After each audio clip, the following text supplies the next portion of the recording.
के विश्वास करने वाला যারা আখিরাতকে বিশ্বাস করনে वाला আল্লাহ পাক তাদেরকে এড্রেস করে খেতাব করে তাদেরকে বলতেছে।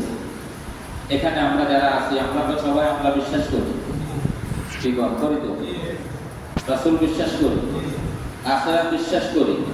তাহলে কথাটা কি আল্লাহ আমাদেরকে বলতেছে না অন্য কাদেরকে? আমাদেরকে বলতেছে। কাদেরকে বলতেছে? আমাদেরকে বলতেছেন। এবার কি বলতেছেন? আতিউল্লাহ, মনোযোগ দিয়ে শুনুন। আতিউল্লাহ, তোমরা আল্লাহর আনুগত্য করো। কার আনুগত্য? ওয়া আতিউর রাসূল, রাসূলের আনুগত্য করো। ওয়া উলিল আমরি মিনকুম, তোমাদের মধ্যে যারা দায়িত্বশীল, যারা তোমাদের নেতা, তাদের আনুগত্য করো। কয়জনের কথা বলছি? কয়জন? এক নম্বরে আল্লাহ, আল্লাহর আনুগত্য করার জন্য বলছি। দ্বিতীয় নম্বরে রাসূলের আনুগত্য। তৃতীয় নম্বরে যারা আমাদের দায়িত্বশীল নেতা, দায়িত্বশীলদের আনুগত্য করার জন্য বলছি। কয়জন? তিনজন। এবার আবার শুনুন। ইয়া আইয়ুহাল্লাযীনা আমানু, হে ঈমানদাররা, আতিউল্লাহ, আল্লাহর আনুগত্য করার জন্য বলছে। তবে আল্লাহর আনুগত্য করার আগে একটা শব্দ আছে, আপনারা খেয়াল করে শুনেন। আতিউল্লাহ, আতিউ, এই শব্দটা এখানে আছে। শব্দটা এখানে আতিউল্লাহ, কার আনুগত্য? আল্লাহ। দ্বিতীয় নম্বর ওয়া আতিউর রাসূল, এখানেও আতিউ আছে, আতিউ আছে। রাসূলের আনুগত্য করতে যাইয়াও আল্লাহ এই শব্দ এটা ব্যবহার করছেন, আতিউ ব্যবহার করছেন। আল্লাহর আনুগত্য করার সময় বলছে আতিউল্লাহ, রাসূলের আনুগত্য করো, এখানে বলছে আতিউর রাসূল। তিন নম্বর ওয়া উলিল আমরি মিনকুম, ওয়া উলিল আমরি মিনকুম, এখানে কি আতিউ শব্দ এটা আছে? এটা আপনারা বিচ্ছেদ বানান। কতজন আনুগত্য করার জন্য বলছেন? তিনজন। তাহলে দুইজনের আগে বলছেন আতিউহু, একজনের আগে কিন্তু আতিউ শব্দ এটা নাই। আপনারা কি কথা খেয়াল করছেন? বানান ভালোভাবে বুঝুন। আল্লাহ পাক বলতেছে ইয়া আইয়ুহাল্লাযীনা আমানু, হে ঈমানদাররা, আতিউল্লাহ, আল্লাহর আনুগত্য করো। ওয়া আতিউর রাসূল, রাসূলের আনুগত্য করো। ওয়া উলিল আমরি মিনকুম, তোমাদের মধ্যে যারা দায়িত্বশীল নেতা, তাদের আনুগত্য করো। নেতা, দায়িত্বশীলের আনুগত্য করার আগে আতিউ শব্দ নাই। তাহলে কেন নাই? এখানে কোনো কারণ নাই। কি কোনো কারণ নাই? আছে কারণ। কারণটা হলো ইয়া আইয়ুহাল্লাযীনা আমানু আতিউল্লাহ ওয়া আতিউর রাসূল, আল্লাহর আনুগত্য করো, রাসূলের আনুগত্য করো। দুই জায়গায় আল্লাহ আতিউ শব্দ ব্যবহার করেছেন। तमाम পৃথিবীর সকল মুফাসসিরিন কেরাম, সকল মুহাদ্দিসিন কেরাম, সকল উলামা কেরাম একমত আল আতিউল্লাহ আতিউর রাসূল এই শব্দ দিয়ে আল্লাহ পাক বুঝাতে চেয়েছেন আল্লাহ এবং রাসূলের আনুগত্যের ক্ষেত্রে কোনো শর্ত দেওয়া যাবে না, কোনো শর্ত দেওয়া যাবে না, কোনো শর্ত নাই, কোনো শর্ত নাই। বিনা শর্তে আল্লাহ এবং রাসূলের আনুগত্য করতে হবে। সুবহানাল্লাহ। কোনো শর্ত নাই। কি নাই? কোনো শর্ত নাই, কোনো শর্ত দেওয়া হবে না। এটা কেন মানবো? কেন শর্ত বলা যাবে না? এটা কেন মানবো না? কেন বলা যাবে না? এটা বুঝলেও আমি মানতে হবে, না বুঝলেও মানতে হবে, জানা থাকলেও মানতে হবে, জানা না থাকলেও মানতে হবে। যদি কথাটা আল্লাহ এবং রাসূলের হয়, বলেন সুবহানাল্লাহ। আল্লাহ এবং রাসূলের হয়, তাহলে আমি বুঝলেও এটা মানতে হবে, না বুঝলেও এটা দিতে হবে, মানতে হবে। কেন মানবো? কেন বলা যাবে আল্লাহ এবং রাসূলের ক্ষেত্রে কেন বলা যাবে? আপনার পছন্দ হইলেও মানতে হবে, পছন্দ না হইলেও, বুঝে আসলেও মানতে হবে, বুঝে না আসলেও মানতে হবে। আমার পছন্দ হয় না এটা, এরকম বলার কোনো সুযোগ আছে?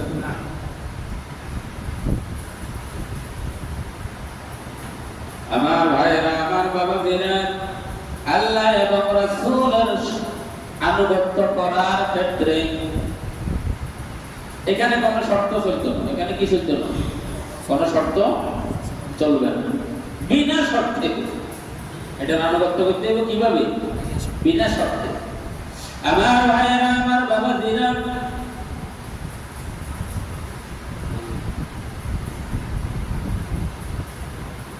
আল্লাহ এবং রাসূলের আনুগত্য করার ক্ষেত্রে যদি এখানে মানতে কোন শর্ত এটা আমার বুঝে আসে নাই বা এটা আমার বুঝে আসছে এরকম বলার কোনো সুযোগ নাই। যদি জানেন, যদি বলা হয় এটা আল্লাহ পাকের হুকুম, আল্লাহর আইন, রাসূলের কথা, বিনা শর্তে মানতে হবে। বিনা শর্তে কি করতে হবে? মানতে হবে। সবাই কি বুঝেছেন? তাহলে এখানে কোনো শর্ত চলতো না। এরপরে ওয়া উলিল আমরি মিনকুম, এখানে আতিউ শব্দ নাই। 3 নম্বরে দায়িত্বশীলের আনুগত্য করতে হবে। দায়িত্বশীলের আনুগত্য করার ক্ষেত্রে শর্ত ছাড়া দায়িত্বশীলের আনুগত্য করা যাবে না। আল্লাহ এবং রাসূলের ক্ষেত্রে কোনো শর্ত চলবে না, এবং দায়িত্বশীলের ক্ষেত্রে কি কোনো শর্ত ছাড়া দায়িত্বশীলের আনুগত্য করা যাবে না। আনুগত্য করার জন্য বলছে কার? দায়িত্বশীলের। তবে সেটা কি করে? ওয়া উলিল আমরি মিনকুম, তোমাদের মধ্যে যারা দায়িত্বশীল। দায়িত্বশীল কারা?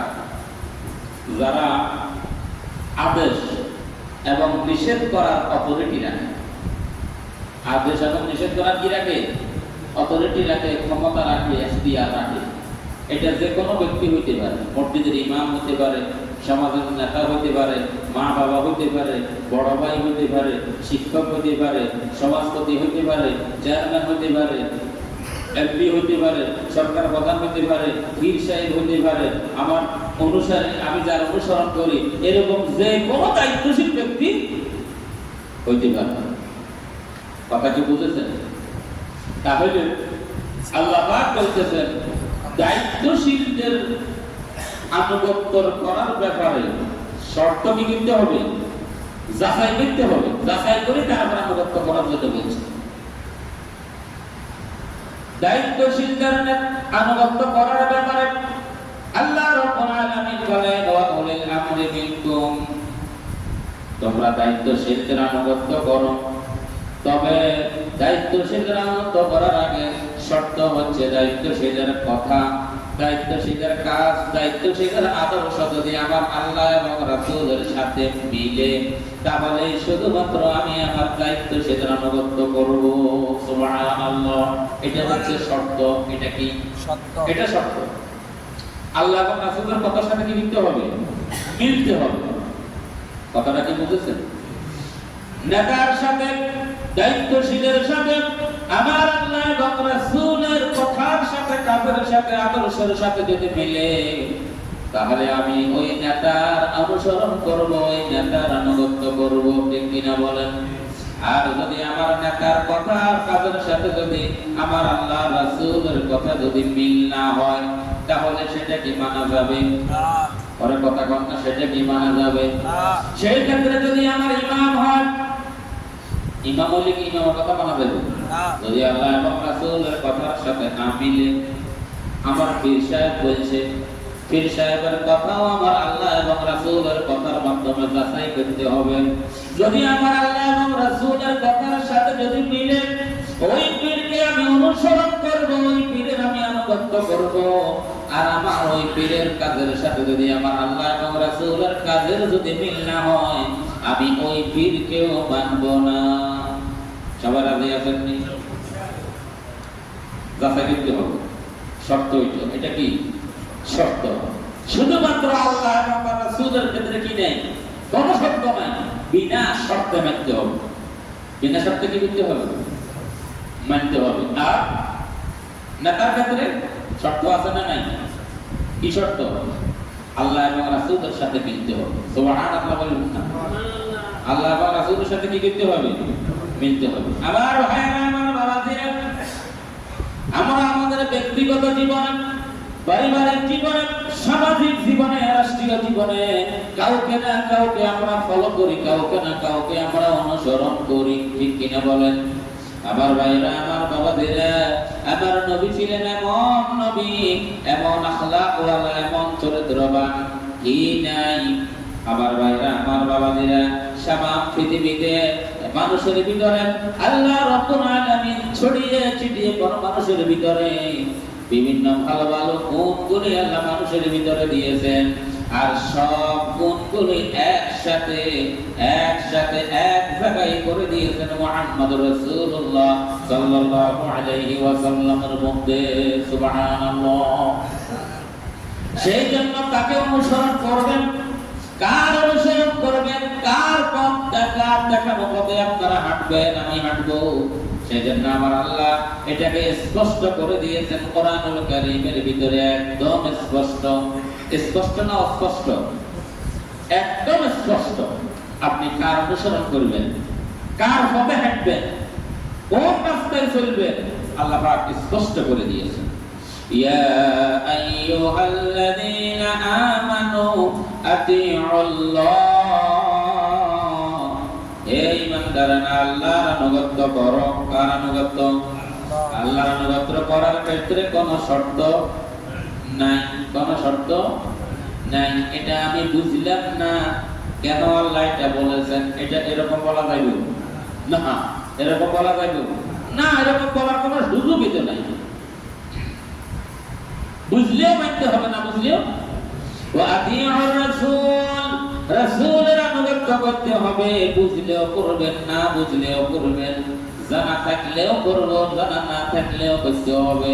এটা আমার বুঝে আসে না রাসূল এটা কেন বললো, এরকম বলা যাবে না, বলার কোনো সুযোগ আছে কি?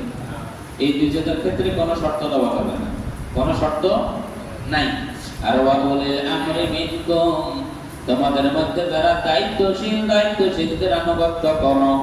দায়িত্বশীলদের আনুগত্য করার ক্ষেত্রে শর্ত আছে না নাই? তাদেরকে যাচাই করতে হবে তাদের কথা কাজের সাথে আল্লাহ রাসূলের সাথে মিল আছে কিনা। সুবহানাল্লাহ, ঠিক কিনা বলেন? আমার ভাইরা, আমার বাবাজিরা, এই দুনিয়াতে সব লোক যদি একজন পীর সাহেবের মুরিদ হয়ে যায়, অনুসারী হয়ে যায়, আর তার কথা আর কাজের সাথে যদি আমার আল্লাহ রাসূলের সাথে যদি না মিলে, সবাই তার মুরিদ হলেও আমি তার মুরিদ হব না। কি আপনাদেরকে বুঝতে পারছি? তার মুরিদ হয়ে যায়, কিন্তু আল্লাহ এবং তার রাসূলের কথার সাথে মিল না হলে আমি তার মুরিদ হব না। আপনারা কি আমার সাথে একমত? আর এমন একজন হক্কানি পীর বা আলেম, তার কথা এবং কাজের সাথে মিল আছে আল্লাহ এবং রাসূলের সাথে, তার কোনো মুরিদ নাই, কেউ তাকে অনুসরণ করে না, কেউ তাকে অনুসরণ না করলে আমি তাকে অনুসরণ করব। সুবহানাল্লাহ। তার কারণ তার কথা আর কাজের সাথে আল্লাহ রাসূলের সাথে মিল আছে। সুবহানাল্লাহ। কথা কি বুঝেছেন? তাহলে আল্লাহ এবং রাসূলের আনুগত্যের ক্ষেত্রে কি নেই? কোনো শর্ত নাই, কোনো শর্ত দেওয়া যাবে না, কোনো শর্ত দেওয়া যাবে না। আর রাসূলের নেতার আনুগত্যের ক্ষেত্রে কি করতে হবে? যাচাই করতে হবে, শর্ত আছে এখানে। তাদের কথার সাথে আর কাজের সাথে আল্লাহ এবং রাসূলের সাথে কি আছে কিনা, মিল আছে কিনা। এরপরে আসেন আল্লাহ পাক রব্বুল আলামিন আয়াতের বাকি অংশে ফরমান, فَإِن تَنَازَعْتُمْ فِي شَيْءٍ فَرُدُّوهُ إِلَى اللَّهِ وَالرَّسُولِ তোমাদের মধ্যে বিবাদমান কোন বিষয় যদি ঝগড়া সৃষ্টি হয়, কোন ঝামেলা সৃষ্টি হয়, কোন মতানৈক্য সৃষ্টি হয়, তাহলে তোমরা কি করবে? ফারুদ্দুহু ইলাল্লাহি ওয়ার রাসূল, তাহলে তোমরা আল্লাহ এবং রাসূলের দিকে প্রত্যাবর্তন করিবা, তোমরা আল্লাহ এবং রাসূলের দিকে ফিরে যাইবা। বলেন সুবহানাল্লাহ। কোন দিকে ফিরে যাবেন? আল্লাহ এবং রাসূলের। আমাদের দেশে, আমাদের সমাজে কি বাড়িতে, ঘরে, পরিবারে ঝগড়াঝাটি হয় না? মতানৈক্য হয় না? বিভিন্ন বিষয়, টাকা নিয়ে, পয়সা নিয়ে, অর্থ নিয়ে, জায়গা নিয়ে, জমি নিয়ে, এবং কি মসজিদ নিয়েও আছে না নাই? মসজিদে পর্যন্ত মতানৈক্য আছে না নাই? আল্লাহ পাক কি বলতেছে? তোমাদের ভিতরে যখনই কোনো মতানৈক্য, কোনো সমস্যা, কোনো ভেজাল, কোনো ঝামেলা দেখা দিবে, তখন তোমরা কি করবে? فَإِن تَنَازَعْتُمْ فِي شَيْءٍ فَرُدُّوهُ إِلَى اللَّهِ وَالرَّسُولِ, তখনই তোমরা আল্লাহ এবং রাসূলের দিকে প্রত্যাবর্তন করবে, তাদের দিকে ফিরে যাইবে। তার কারণ হলো, আমার ভাইরা, আমার বাবাজিরা, আমার আল্লাহ পাক ফরমান, কেন তাদের দিকে যাইবে? ইন কুনতুম তুমিনুনা বিল্লাহি ওয়াল ইয়াউমিল আখির, যদি তোমরা আল্লাহ এবং আখিরাতকে বিশ্বাস করো। এখন আমরা কি আল্লাহ এবং আখিরাতকে বিশ্বাস করি? সবাই বিশ্বাস করেন তো ইনশাআল্লাহ? আল্লাহ পাক ইরশাদ ফরমান, তোমরা যারা আল্লাহ এবং আখিরাতকে বিশ্বাস করো, যালিকা খায়র, তোমাদের জন্য সর্বোত্তম, তোমাদের জন্য সর্বোত্তম সিস্টেম, তোমাদের জন্য সর্বোত্তম আদর্শ হচ্ছে আল্লাহ এবং রাসূলের দিকে ফিরে যাওয়া। সুবহানাল্লাহ। তার কারণ, কোন বিষয় নিয়ে, জায়গা নিয়ে, জমি নিয়ে, যে কোন বিষয় যখন সমাজের ভিতরে মারামারি, কারাকারি, মারামারি হয়, আপনি যাবেন চেয়ারম্যানের কাছে, মেম্বারের কাছে, সমাজ নেতার কাছে, তাদের কাছে যদি যান এই বিষয় সমাধানের জন্য, ওই নেতা বলেন, চেয়ারম্যান বলেন, মেম্বার বলেন, সমাজপতি বলেন, দায়িত্বশীল বলেন, যে বলেন, সে যদি তার মনের মতো করে একটা রায় দিয়ে দেয়, তাহলে দেখবেন তার এই রায়টা তার পক্ষের লোক যারা তারা মেনে নিবে, বিপক্ষের লোক যারা তারা মানবে না। ঠিক কিনা? কম ঠিক নেই? তবে চেয়ারম্যান সাহেব ওই অমুকের লোক খাতির, চেয়ারম্যান সাহেব তো হেমিয়ার পক্ষে রায় দিয়ে দিচ্ছে, আমার পক্ষে রায় দেয়। বেজার আছে না নাই? আছে। আমার ভাইয়েরা, আমার বাবাজিরা, আপনি যার কাছেই যাইবেন, যেখানে যাইবেন, সেখানে দেখবেন যে কোনো বিষয় যদি মত যদি একটা রায় দিয়ে দেন, তার পক্ষের লোকেরা মেনে নিবে, বিপক্ষের লোকেরা মানবে না। ঠিক কিনা বলেন? পক্ষের লোকেরা মানবে। আমি যদি আমার কাছে আসছেন, আমি একটা রায় দিয়ে দিলাম আমার মন মতো, যারা আমার ভালো জানে তারা বলবো ঠিক আছে, কিন্তু যারা ভালো জানে না তারা বলবে এই রায় আমরা মানি না। এই জন্য আমার আল্লাহ ফরমান, ফারুদ্দুহু ইলাল্লাহি ওয়ার রাসূল, যদি তোমরা আল্লাহ আর রাসূলের সিস্টেমের দিকে যাও, আল্লাহ কি বলেছে জামিলার পক্ষে, এই বিবাদমান বিষয়, এই ঝগড়ার বিষয়, আবার আল্লাহ কি বলেছে, আমার রাসূল কি সমাধান দিয়েছে, আমরা ওইটাই চাই, আমরা ওই সমাধানটাই চাই। আমার আল্লাহ ফরমান, যালিকা খায়র, যদি তোমরা ওইভাবে সমাধান করো, এটা হবে তোমাদের জন্য সর্বোত্তম। সুবহানাল্লাহ। ওয়া আহসানু তা'ওয়িলা, ওয়া আহসানু তা'ওয়িলা, এর থেকে ভালো পরিসমাপ্তি আর একটাও হতে পারে না। সুবহানাল্লাহ। এর থেকে ভালো পরিসমাপ্তি আর হতে পারে না। তার কারণ, বেজাল নিয়ে, গাঞ্জাব নিয়ে যখন একজন ইমাম সাহেবের কাছে যাবেন যে আমাদের এখানে তো এমন নেই গাঞ্জাব, আমাদের মন মতো নয়, কোরআন হাদিসে কি আছে ওই অনুপাতে আমাদেরকে এই বিষয়ে একটা সমাধান দেন। যখন কোরআন এবং হাদিস দিয়ে, কোরআন এবং হাদিসের অনুসারে যদি কোনো বিষয়ে রায় দেওয়া হয়, তাহলে দেখবেন সমাজের সকল লোক সবাই এই রায়টা মানতে বাধ্য। ঠিক কিনা বলেন?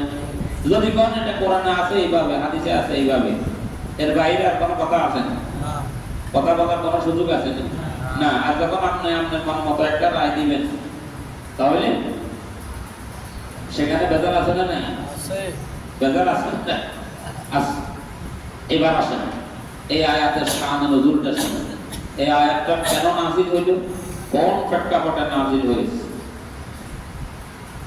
যেটাকে আমরা তাফসীরের ভাষায় বলি শানে নজুল, প্রেক্ষাপট। কোন বিষয়ের উপরে এই আয়াতটা নাযিল হয়েছে?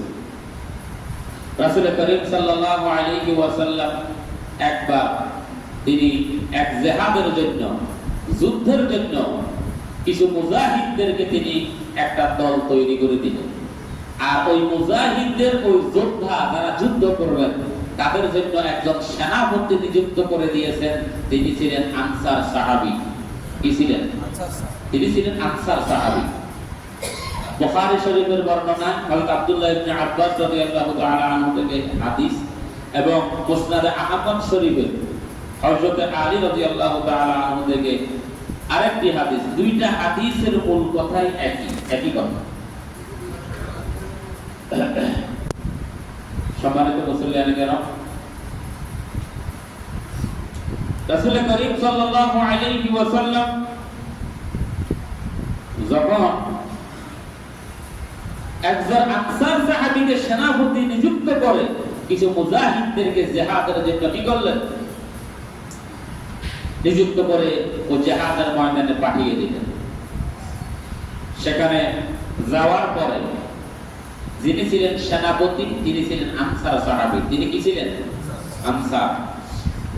বাকি যে সমস্ত সাহাবীরা ওনার সাথে ছিলেন, মুজাহিদরা যারা ছিলেন, সেনাপতির সাথে, মুজাহিদদের সাথে, বাকিদের সাথে একটা বিষয় মতানক্য দেখা দিয়েছে, ঝামেলা দেখা দিয়েছে।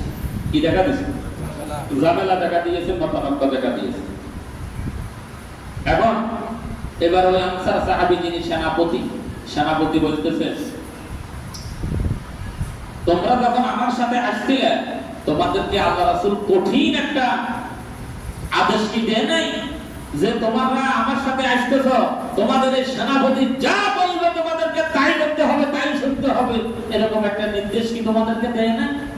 তোমরা এখন আমার সাথে কি করতেছো? মতানৈক্য করতেছো কেন? তোমাদেরকে কি কঠোর নির্দেশ আল্লাহ রাসূল দেয় না? তখন বাকি মুজাহিদরা, বাকি সাহাবায়ে কেরাম বলতেছেন, জি অবশ্যই দিয়েছেন। কত তাহলে কি মতানৈক্য কি আমাদের ভিতরে আছে না নাই? আমাদের ঘরে এত ঝগড়া হয় কি হয় না? স্বামী স্ত্রী হয় না? বাবার সাথে হয় না? ভাই আছে না নাই? সব জায়গায় মতানৈক্য আছে। তো একটা মতানৈক্য যখন দেখা দিয়েছে, এবার সেনাপতি আনসার সাহাবী বলতেছে, তোমাদেরকে কি আল্লাহ রাসূল কঠোর একটা নির্দেশ দিয়ে পাঠায় নাই যে তোমরা আমি যা বলবো তোমাদেরকে তাই করতে হবে? সাহাবায়ে কেরাম বলেছেন, জি অবশ্যই আল্লাহ রাসূল আমাদেরকে এই নির্দেশটাই দিয়েছেন। কথা হলো আমি যা বলি সেটাই তোমরা শোনো। এই সুযোগটা নিয়ে এবার এই সেনাপতি আনসার সাহাবী তিনি বাকি সাহাবীদেরকে বলতেছেন, তোমরা তাহলে আমার কথাটা শোনো, যাও তোমরা কিছু শুকনা কাঠ নিয়ে আসো, লাকড়ি নিয়ে আসো। সাহাবায়ে কেরাম এবার সেনাপতির কথা শুনতে বাধ্য। কথা কি শুনতেছেন? বাকি সেনাপতি, বাকি মুজাহিদরা তারা এবার ওই যে সেনাপতি নির্দেশ করলো তোমরা কিছু শুকনা কাঠ নিয়ে আসো, লাকড়ি নিয়ে আসো। মুজাহিদরা তারা গেলেন, শুকনা কাঠ নিয়ে আসলেন। প্রথম নম্বর আদেশ, প্রথম নম্বর সেনাপতি প্রথম আদেশ করছে কি? কাঠ নিয়ে আসো, শুকনা কাঠ। মুজাহিদরা গেলেন, তারা শুকনা কাঠ নিয়ে আসলেন। দ্বিতীয় নম্বর আদেশ করলো, এবারে কাঠগুলোর ভিতরে আগুন লাগিয়ে দাও। বাকি সাহাবায়ে কেরাম, মুজাহিদেরা এই কাঠের ভিতরে আগুন লাগিয়ে দিল। কয়টা নির্দেশ দিলেন? এই দুইটা নির্দেশ ওই যে মুজাহিদেরা শতভাগ পালন করেছেন, ঠিক কিনা? শতভাগ পালন করছে। কাঠ নিয়ে আসো, নিয়ে আসলেন। আগুন লাগিয়ে দাও, লাগিয়ে দিলেন। এখানে কি কোনো মতানৈক্য আছে? কোনো ঝগড়া কি হয়েছে? কোনো ঝগড়া হয়নি। শতভাগ পালন করছে। নেতার আনুগত্য কার? নেতার আনুগত্য। এরপরে বললেন দ্বিতীয় নম্বর আদেশ করতেছেন, এরপরে তোমরা এবারে আগুনের ভিতরে ঝাঁপ দাও। সবাইকে বলতেছেন, ওই টিমের ভিতরে যত মুজাহিদ ছিল সকল মুজাহিদদেরকে আনসার সাহাবী যিনি ছিলেন সেনাপতি, এবার তিনি নির্দেশ করতেছে তোমরা সবাই এবারে আগুনের ভিতরে ঝাঁপ দাও। কত নম্বর নির্দেশ? প্রথম নম্বর নির্দেশ ছিল কি? লাকড়ি নিয়ে আসো। দ্বিতীয় নম্বর নির্দেশ আগুন লাগিয়ে দাও। তৃতীয় নম্বর নির্দেশ কি? তোমরা সবাই আগুনে কি করো? ঝাঁপ দাও। এবার বলেন তৃতীয় নম্বর নির্দেশটাও সকল মুজাহিদেরা পালন করার জন্য সবাই তৈরি হয়ে গেল, আগুনের ভিতরে ঝাঁপ দিবে। আগুনের ভিতরে ঝাঁপ দেওয়ার জন্য সবাই তৈরি হয়ে গেল। যেহেতু নেতার নির্দেশ, কার নির্দেশ? নেতার নির্দেশ, কলমটা পড়াই লাগবে, ঠিক কিনা বলেন? সবাই প্রস্তুতি গ্রহণ করল। এমন সময় একজন যুবক সাহাবী, একজন যুবক মুজাহিদ, ওই যে মনে করেন রংপুরের আবু সাঈদের মতো, সবাই পালিয়ে গেল। আবু সাঈদ বুলেটের মুখে এইভাবে দাঁড়িয়েছিল।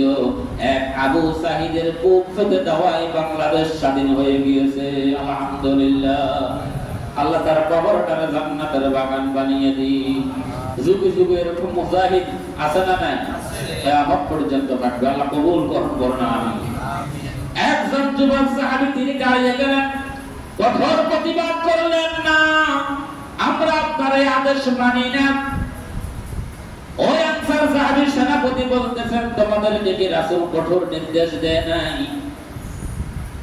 ওই সাহাবী বলতেছে, যুবক সাহাবী বলতেছে, রাসূল নির্দেশ দিয়েছে, কিন্তু আপনার এই নির্দেশটা পালনের ক্ষেত্রে আমি আপনার সাথে একমত নয়। এই ব্যাপারে আমরা আল্লাহ রাসূলের কাছে যাব, আল্লাহ রাসূলের কাছে ঘটনাটি শোনাবো। আল্লাহ রাসূল যদি আমাদেরকে বলে আগুনের ভিতরে ঝাঁপ দেওয়ার জন্য, তাহলে আমরা সবাই আবার আগুনের ভিতরে ঝাঁপ দিব। আল্লাহু আকবার। তাইলে মতামত সৃষ্টি হয়েছে নি? এবারে ওই সাহাবী কি বলছে, আমরা কোন দিকে যাব? আল্লাহ রাসূলের কাছে চলেন। আল্লাহু আকবার।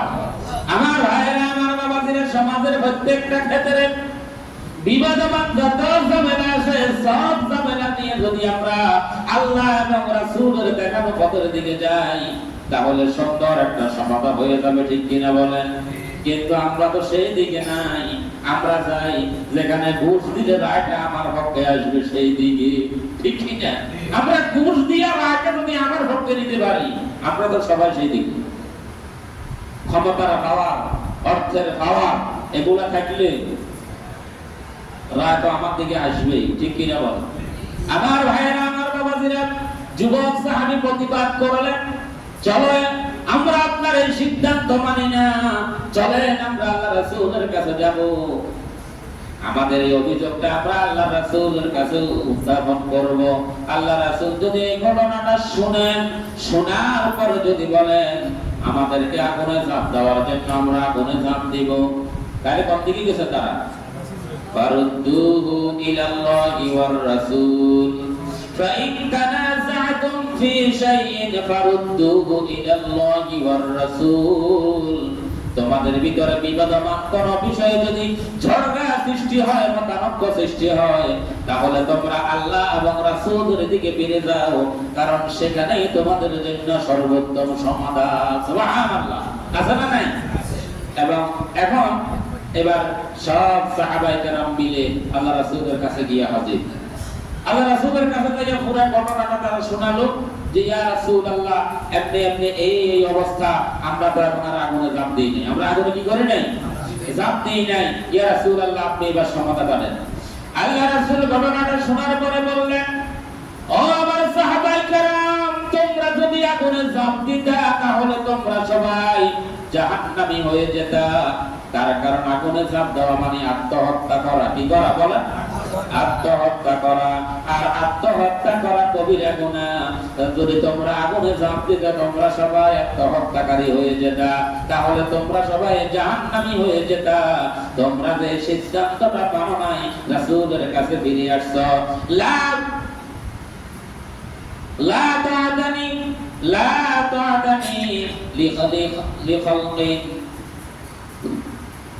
আল্লাহ রাসূল ফরমান, স্রষ্টার কোন সিদ্ধান্ত, স্রষ্টার কোন সৃষ্টি, স্রষ্টার বিরুদ্ধে কোন সিদ্ধান্ত, সৃষ্টির কোন সিদ্ধান্ত মানা যাবে না। স্রষ্টার বিরুদ্ধে সৃষ্টির কোন সিদ্ধান্ত মানা যাবে না।